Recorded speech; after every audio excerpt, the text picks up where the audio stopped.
Hey, good morning, everybody. This is Jeff again with some horseback wisdom. And before continuing in our study of First John, I thought I would address something today.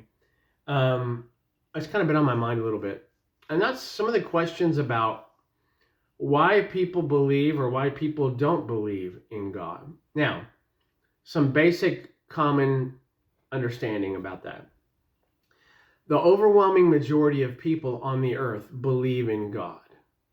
They don't all describe God the exact same way, but of the 8 billion people on the earth, something like 90+% believe in some form of God.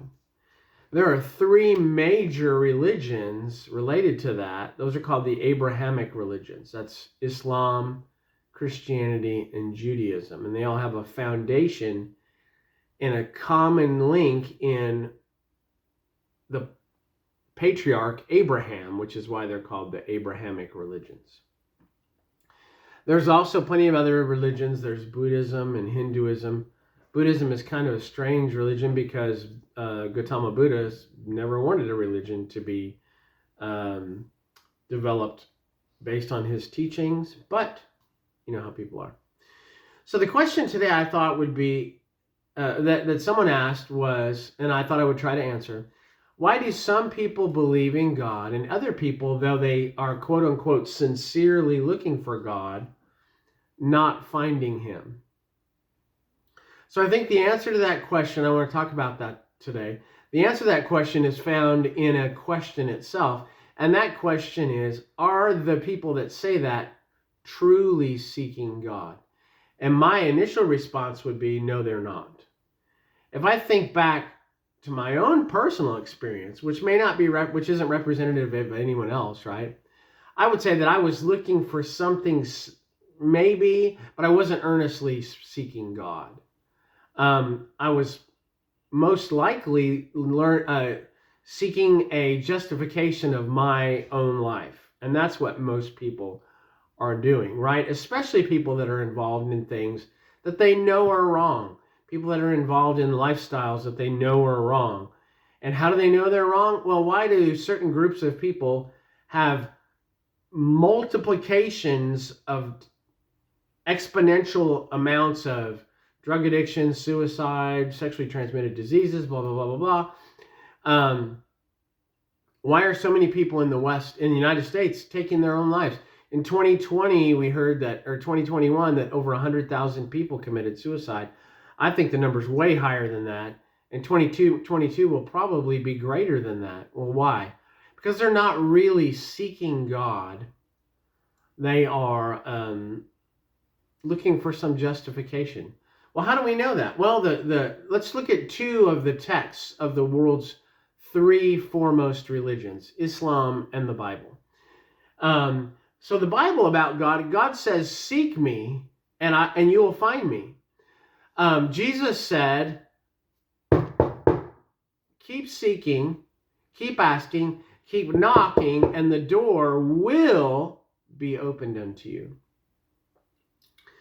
So is it, according to Christianity, that some people are quote unquote knocking and seeking and they don't find God? Well, here's the answer to that question.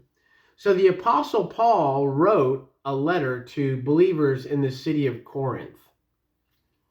And he said in his second letter to them, and by the way, Corinth was a horrible, wicked city. It was like Las Vegas, but maybe not even as bad. But there was a temple there to the goddess Diana, the Greek goddess who became the Roman goddess, who was patterned after the Greek goddess Aphrodite. And it was a huge pagan temple dedicated to Caesar. The city was filled with, there were thousands. I think I saw an estimate from a historian that there were like 4,000 temple prostitutes, male and female. People would go there, and to worship God would pay to have sex with these prostitutes and then pay a doctor to cure them. But anyway, so in the midst of all this, the church is founded and people are believing in Jesus and reading and listening to the apostles and getting some letters, and they're like, hey, this is wrong. This isn't the kind of way God wants people to live. He doesn't want people to be prostitutes and having sex with all kinds of people, and that's just wickedness. So there were questions swirling around in Corinth at that time, like, hey, why is it that people aren't finding out about God? And here's what Paul wrote. This is found in the second letter to the Corinthians, chapter 4, verse 4. He wrote, and I'm reading from the King James Version of the Bible, in whom the God of this world hath blinded the minds of them which believe not, lest the light of the glorious gospel of Christ, who is the image of God, should shine unto them. So Paul is saying the God of this world, and that's the devil, right? Small g.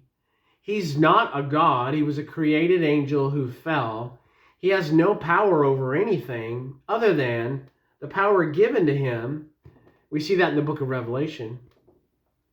But he tempts people and tricks people. That's why we, in the what's called the Lord's Prayer, we say, Lord, lead us not into temptation. Don't let us be tempted, but deliver us from the evil one. For yours is the kingdom and the power and the glory forever and ever.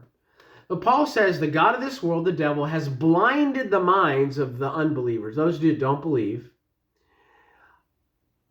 so that the light of the glorious gospel of Christ, who is the image of God, should shine unto them. In other words, here are people running around, people like me, people like my wife, people like my kids, people like our wonderful church family, our pastors, are running around shining the light of God because we can't help it. It's not like we're God's just shining through us, right? And people are seeing that, but some are confused, some are excited, some accept Jesus when we go out and tell people about him. But some are like looking at us like we're weird or we're crazy or they don't know what to do. You see the look in their eyes like, what am I doing with this person?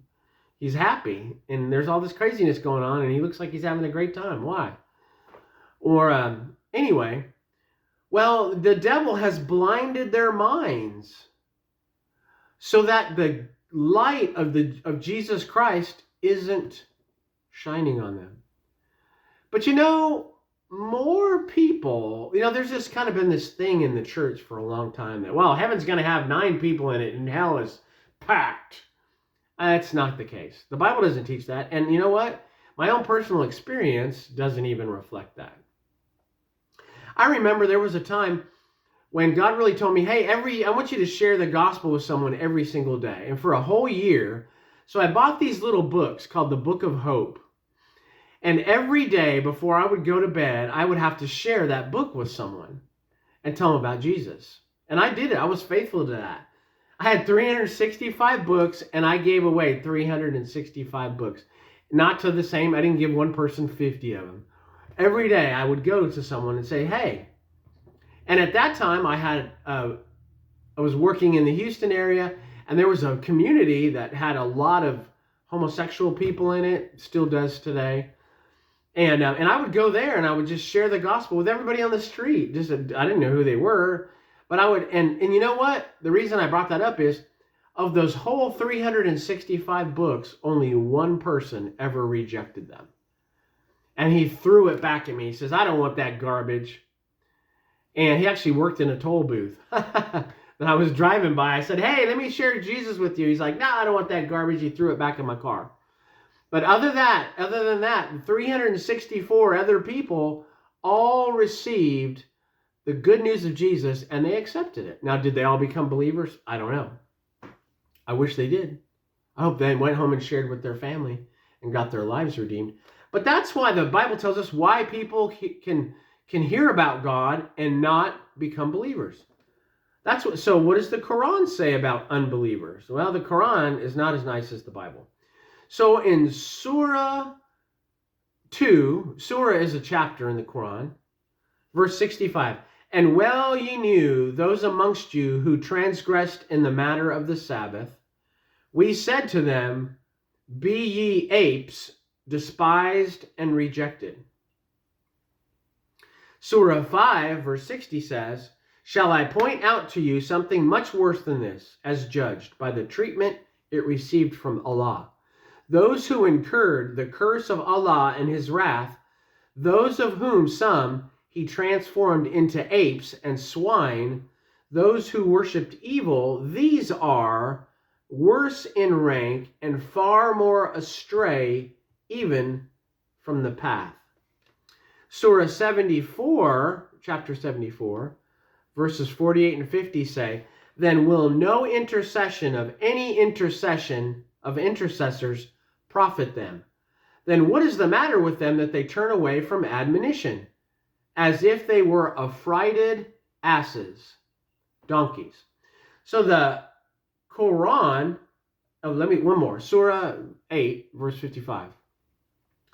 For the worst of beasts in the sight of Allah are those who reject him. They will not believe. Well, what does the Bible think about people that don't accept God? Well, they're monkeys and donkeys. A little bit harsher than what the Bible says. But it explains to you. So basically the Quran is saying that people that don't believe are monkeys and donkeys. They're not going to believe because monkeys and donkeys aren't going to believe, right? There's one more that I want to read to you from the Quran. Surah 5, verse 68. Say, O people of the book, that's me, I'm of the book, the Injil, the Bible.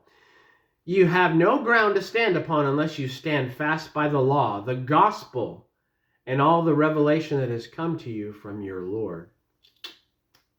It is the revelation that cometh to thee from thy Lord that increaseth in most of them their obstinate rebellion and blasphemy. But sorrow thou not over those people without faith.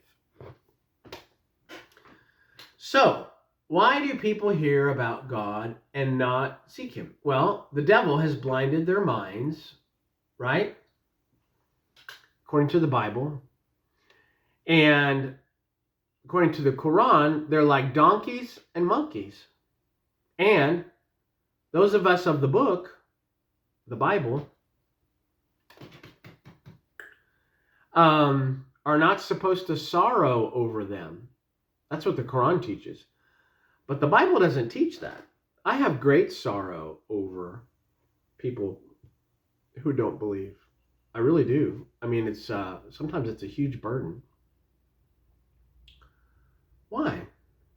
Because very soon, I don't know the exact day, nobody does, but very soon Jesus will come back.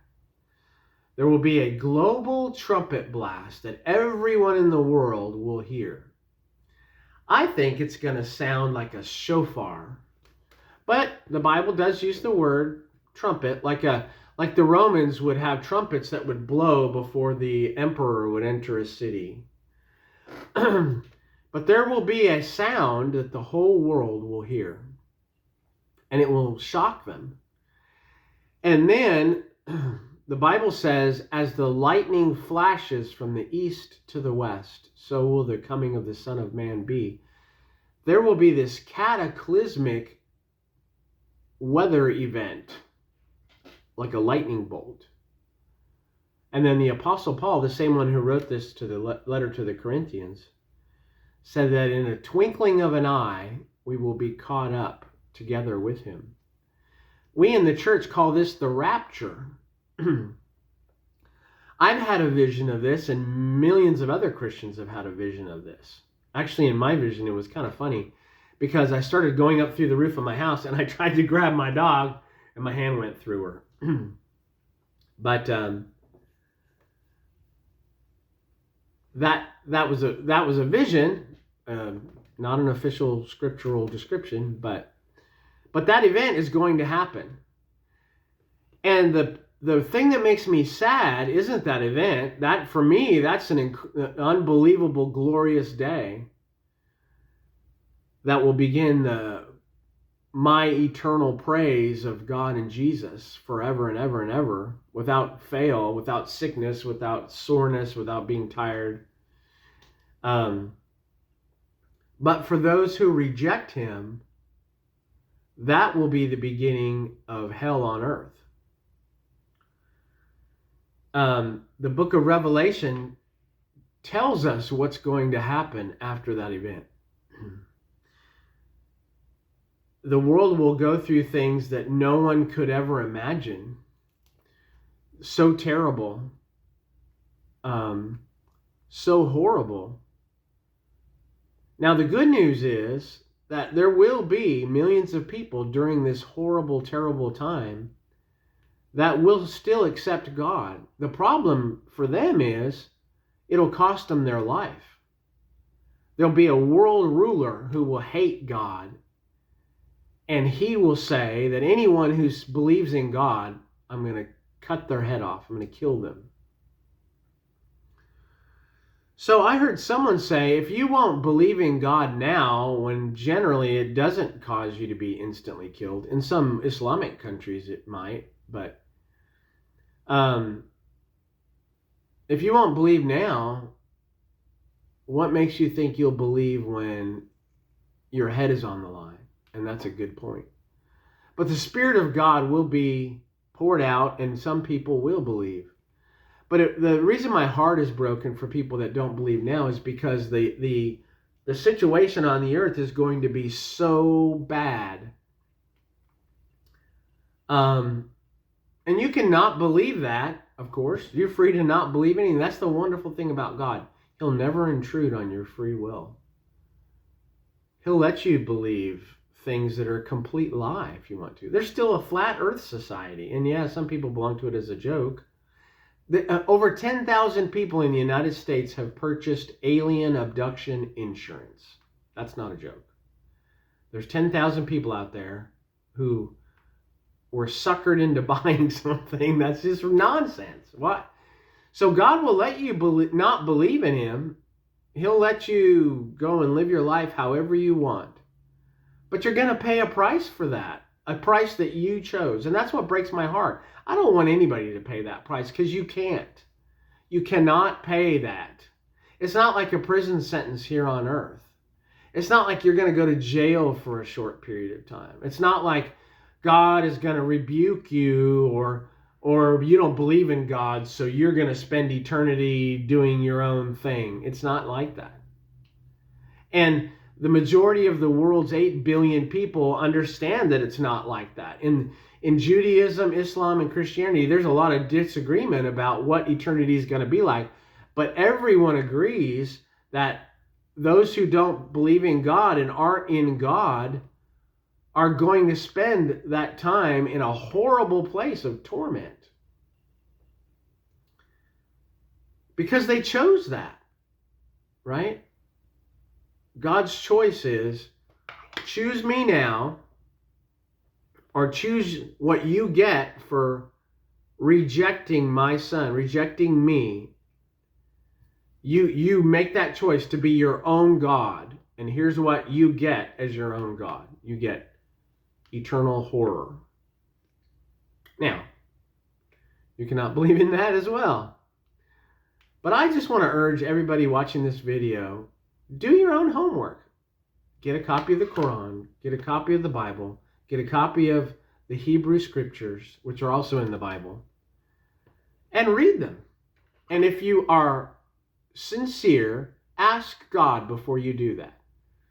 God, show me who you really are. And sincerely ask that. Don't play games or jokes with your eternity. Even if you don't believe, even if you say, you know what, I know there's no God, which is, I've shown before in videos, that's not possible to say. If you have any source of logic in your mind at all, you can't say that because you don't know everything and God could be somewhere you don't know. But the point is, even if you have had horrible experience after horrible experience with religion or with anything else, the greatest thing you could ever do for yourself, exercise your mind by opening up the scriptures and asking God honestly and sincerely. Put off all of your preconceptions and just be honest. It's so hard to be honest in our world, right? Because everybody fears judgment and condemnation. That's why people are involved in all these crazy lifestyles, because they're afraid. They're afraid of who they really are, because it'll be revealed. Well, just do that. Sit down and say, God, I don't know if you're real, but I'm going to open up these books and I'm going to read them. And please, I ask you, I beg you to show me if you're real. He will, and you'll find God. And you'll be with me in eternity. You can come visit. Anyway, be blessed. We love you. That's why people who are sincerely looking for God aren't finding him. The devil's blinded their eyes, and they can't see. But if you sincerely look, the Bible also says, knock and the door will be opened unto you. Seek and you will find. Ask and it will be given to you. God will find you, but you got to be sincere. Love you. Bye.